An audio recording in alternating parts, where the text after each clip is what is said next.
portuguesa está na poesia, na culinária, na arquitetura, no jeito de ser do ludovicense.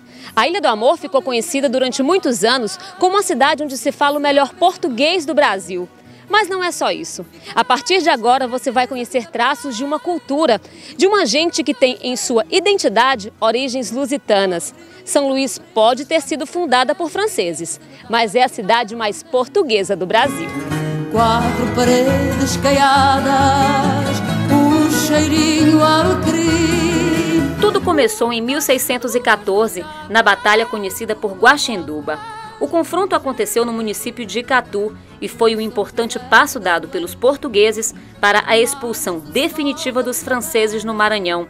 Este historiador conta que os lusitanas não tiveram apoio dos indígenas locais, estavam em minoria e mesmo assim venceram. Reza a lenda que Nossa Senhora da Vitória fez toda a diferença. É uma casa portuguesa, com certeza, é com certeza uma casa portuguesa. Conforto, pobrezinho do meu lar. Hoje nós temos a Nossa Senhora da Vitória como padroeira do Maranhão, de São Luís. E durante o mês de novembro são muitas as festividades da Nossa Senhora da Vitória em São Luís. Poucos sabem, talvez até a origem disso, mas é que Nossa Senhora da Vitória teria ajudado os soldados lusos, que eram minoria, e teria aparecido no meio do batalhão português e transformado a areia daquelas praias de Santa Maria em pólvora, em benefício dos portugueses. O historiador explica ainda por que a influência portuguesa predomina sobre a francesa. O que os franceses fundaram aqui foi nada menos do que 2 missões, as missões religiosas de São José dos Índios e do Timbuba, e as construções eram todas feitas de pindoba, não é? E o forte também foi a única coisa que eles fizeram aqui, mas hoje nós não temos nem vestígios desse forte, a não ser a sua localização, onde hoje se está edificado o Palácio dos Leões.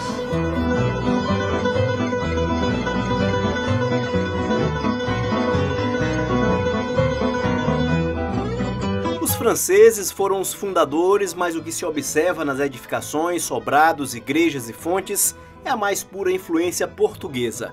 Os azulejos encontrados nas fachadas compõem um dos patrimônios culturais mais belos da cidade. Feitos manualmente com uma técnica diferenciada do resto da Europa, eles começaram a chegar aqui no período colonial, no século XVIII.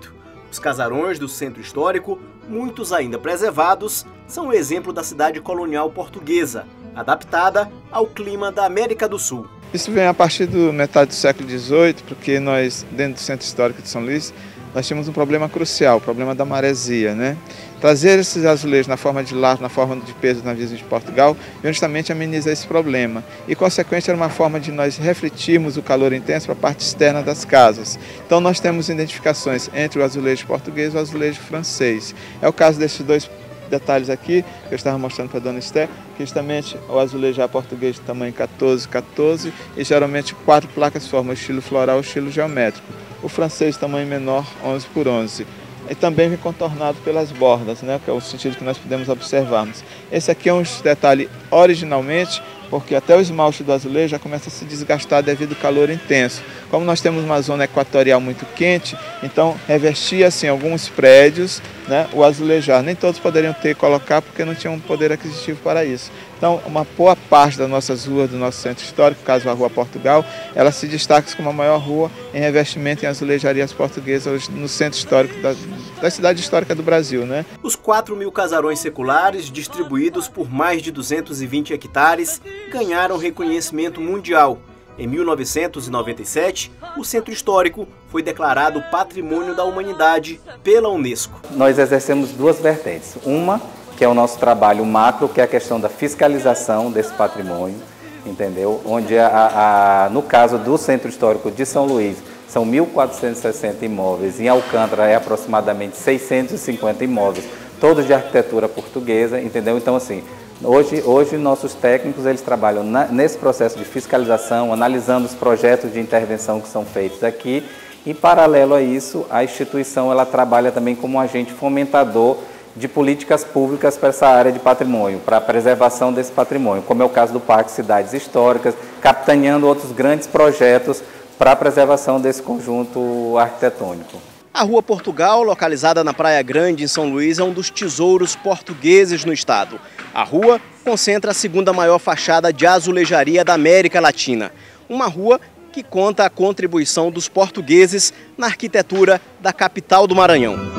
Pois nem sempre era verdade aquilo que se contava, muita gente ali levava. Azulejos que embelezam as fachadas dos prédios da cidade Patrimônio Histórico da Humanidade e que, por conta disso, atrai milhares de visitantes todos os anos à capital do Maranhão. Estou começando a visitar agora, né? E já estou encantada. E eu tinha vontade de vir aqui há muito tempo para ver esses azulejos em pessoa. Nos meus olhos. Naquela época, o contexto era de crescimento. A influência de Portugal no comércio e na indústria têxtil até a década de 50 trouxe o progresso para São Luís. É o que conta seu Fernando. O pai português chegou na segunda metade do século XIX, período em que a imigração foi acentuada. Muitos foram para o sul, mas seu Adelino da Silva veio para São Luís. Chegou aqui com 12 anos de idade, trabalhou desde cedo e foi cônsul durante 15 anos. O filho seguiu os passos do pai, atuando no comércio e substituindo seu Adelino no consulado no início da década de 80. Desde que meu pai assumiu, eu fui designado o substituto dele. E em diversas oportunidades eu assumi a gerência do consulado. Ele viajava 2 em 2 anos, meu pai ia a Portugal, um ano ia ao sul viajar com minha mãe, e eu sempre assumi diversas vezes. E quando em 80 ele faleceu no dia 21 de maio, né, de 83, que era um sábado, e eu já vinha respondendo pelo consulado, que ele doente, ele passou mais de mês doente, hospitalizado, tudo isso. E no dia 23 eu assumi. Liguei para o embaixador primeiro, que era o embaixador Adriano de Carvalho, inclusive nosso amigo particular, e tinha também o cônsul no Pará, que era Adriano Borges da Costa. E o embaixador disse, não, você assuma, continue na direção e tal. Eu digo, não, eu só por 6 meses, porque eu estou aqui atarefadíssimo. Vamos ver, ficou.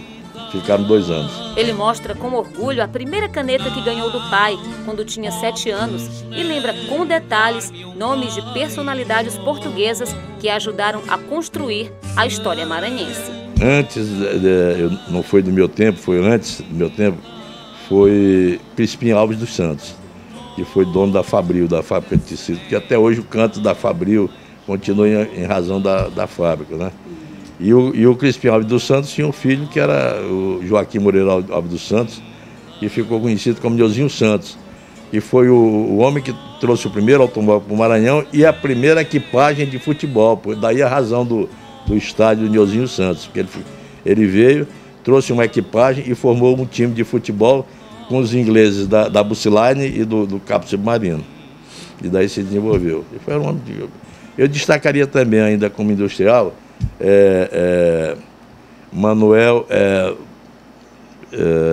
Francisco Coelho de Aguiar, destacaria Joaquim Júlio Corrêa, como prestador de serviço, onde, por exemplo, Alcindo Oliveira, que era sócio do Aracati, porque o pessoal fala Jaracati, por causa do bairro Jaracati, às vezes eu já vi citado o nome do Aracati Campos, Jaracati, não é Aracati Campos. O Aracati Campos e o Marcelino Gomes de Almeida, avô do senador Larroque, que era o dono da Companhia de Navegação do Maranhão, que fazia o transporte de mercadoria da capital para o interior. São pétalas de uma flor. É significativa a colônia portuguesa no Maranhão e numerosos são os seus descendentes que mantêm a cultura viva do seu povo. Muitos saíram de Portugal, atravessaram o Oceano Atlântico, fugindo do regime salazarista, comandado por Antônio de Oliveira Salazar, entre 1933 e 1974. Branca e fria, tantos tenho para contar. Portugal deixou muitas heranças para o Maranhão, entre elas o Grêmio Recreativo Português. Eu vou conversar agora com o Carlos Nina, que é o presidente do Lítero. Carlos Nina, qual a importância do Lítero para os portugueses que aqui chegaram no estado? O Lítero foi criado em 1931 pelos portugueses que estavam aqui, já tinham criado há 80 anos antes o Hospital Português, a Sociedade Humanitária que criou o Hospital Português. O Lítero, portanto, foi a segunda instituição criada pelos portugueses dentro de São Luís. E a importância era justamente, descrita inclusive no seu estatuto, de congregar os portugueses que, distante de suas terras, encontravam naquele local uma oportunidade em que pudessem conversar, relembrar dos lugares onde moravam, dos seus familiares. E ali foi crescendo, inclusive também com a finalidade de lazer, e na medida que foi crescendo e se desenvolvendo, passou também a ser integrado pela própria comunidade de São Luís. E depois o Lítero, com tudo isso, chegou a se consolidar, especialmente na área de esporte e de lazer, de festas, as festas de carnaval, as festas de debutantes, enfim, essa área de lazer congregou e uniu, digamos, houve uma integração da comunidade portuguesa com a comunidade de São Luís. Mas não foi só nessa área de lazer e de esporte que o Lítero marcou a história, a sua presença no Maranhão. Muitos fatos, muitos fenômenos da história política de São Luís e do Maranhão tiveram um palco dentro do Lítero. E assim também como a vida social do Maranhão está dentro dos salões do Lítero. É difícil você ter uma pessoa da nossa geração que não tenha passado pelos salões do Lítero, por um evento qualquer no Lítero, ou como sócio proprietário, sócio contribuinte, ou mesmo como convidado. Vale lembrar aqui, inclusive, as festas eram tão concorridas e os convites esgotavam e não tinha como, mas às vezes as pessoas entravam até nas malas do carro para poder chegar e participar das festas que eram muito concorridas no Lítero. É claro que os tempos mudaram, aquilo que os clubes daquela época ofereciam, hoje os condomínios oferecem. Então, as praias passaram a ter um acesso mais facilitado. Então, esses hábitos foram mudando e a manutenção desses clubes levou, digamos, a uma situação difícil e praticamente eles desapareceram. O Lítero, não. O Lítero resistiu ao tempo e agora nós estamos com o projeto Fênix, que é um projeto no qual nós estamos reativando todas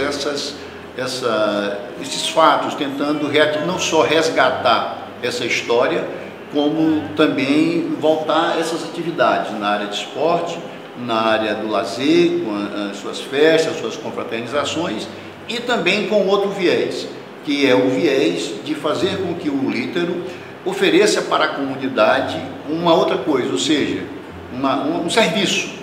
Um deles é o serviço de conciliação, mediação e arbitragem. Nós estamos criando agora no Lítero um núcleo de conciliação, mediação e arbitragem, onde os conflitos entre as pessoas poderão ser resolvidos. Nós instituímos também um concurso anual de textos para que as pessoas possam também desenvolver essa parte. Isso é um outro viés. E também, além de outros, nós estamos também desenvolvendo um intercâmbio com instituições em Portugal para propiciar aos sócios do Lítero e às pessoas que tenham algum interesse ou alguma vinculação com o Lítero, o intercâmbio não só cultural, mas o intercâmbio profissional e turístico com Portugal. E a partir de agora eu converso com Orlando Pinheiro. Ele é português nato e chegou ao Brasil na década de 1950. O que ele trouxe para o Maranhão, Orlando? Bom, o que me trouxe para o Maranhão, dois fatores. Naquele tempo eu sou do interior de Portugal e a vida nos anos 50 era muito difícil e o Brasil era um país muito promissor e tinha um problema de as colônias portuguesas, as colônias de Portugal na África estavam se tornando, querendo a liberdade, a independência. E os portugueses tinham que obedecer ao presidente. Na época, íamos para o exército e tínhamos que ir para a África. Então meu pai achou que eu não devia ir para a África. E eu vim para o Maranhão porque tinha um tio aqui e ele me recebeu muito bem. E aqui trabalhei Batista Nunes, que foi uma firma na Praia Grande. Trabalhei lá 8 anos. Depois fui ser sócio numa mercearia. E da mercearia fui para supermercado. E aí me aposentei, né? E hoje estamos aqui, graças a Deus. Seu supermercado era conhecido aqui na supermercado foi supermercado de confiança, né? Supermercado de confiança. Mas eu me afastei da sociedade antes que ele fechasse, porque uma sociedade não funcionou muito bem, né? Então eu me afastei da sociedade antes do encerramento das atividades deles. E aqui estou, me aposentei e passei muita coisa na vida, né? O que significou para o senhor esse tempo todo que o senhor está aqui no Maranhão? O que significa? Olha, significa que eu adoro essa terra, gosto do Brasil, é a minha segunda pátria, e quando eu posso ir a Portugal eu vou, mas aqui é que eu tenho meus filhos, tenho meus netos, tenho minha esposa, fiquei viúvo, e aqui estou, eu adoro essa terra. A capital do Maranhão também exportou inspiração para Portugal. A cidade de Travassor, do Conselho de Águeda, foi a que mais enviou portugueses para São Luís. E por conta disso, um português resolveu homenagear o estado com a fundação em Portugal da Vila Maranhense. A Vila Maranhense foi inaugurada em 1929. Repara só, ele veio para cá em 1905. Inaugurou em 1929. E em 1929 ele já tinha construído a Vila Maranhense. 14 anos só depois. Repara quanto ele trabalhou. Ele trabalhava de auxiliar de padaria, de noite, para ter o dia inteiro para trabalhar e estudar. Mandou fazer tudo, com toda a orientação daqui. Aí eles só fizeram construir lá.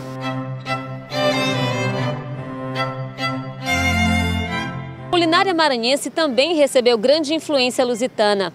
Um dos principais ingredientes trazidos pelos portugueses foi o arroz. Ele começou a ser cultivado aqui no Maranhão em 1745 e no final do período colonial já era exportado para toda a Europa. Como a produção era farta, serviu de base para muitas receitas e até hoje acompanha quase todo tipo de prato. Neste restaurante especializado em comida portuguesa, o arroz sempre complementa o bacalhau, a receita mais pedida. Aliás, o bacalhau, o azeite e o alho, ingredientes trazidos pelos portugueses, caíram no paladar do maranhense. Eles estão juntos nessa deliciosa mistura, o bacalhau lagareiro. O bacalhau é um cargo-chefe português porque eles consomem muito bacalhau, consomem também muitos frutos do mar, mariscos em geral, tá? E esses são os ingredientes principais. Azeite, eles usam bastante azeite português, né? E alho, o alho é essencial nos pratos, e de toda forma é muito utilizado, tá? Então, esses são os principais ingredientes para nossos pratos principais de Portugal. O chefe faz questão de mostrar 2 outras receitas tradicionais, sobremesas conhecidas no mundo inteiro, preferência dos amantes da culinária portuguesa.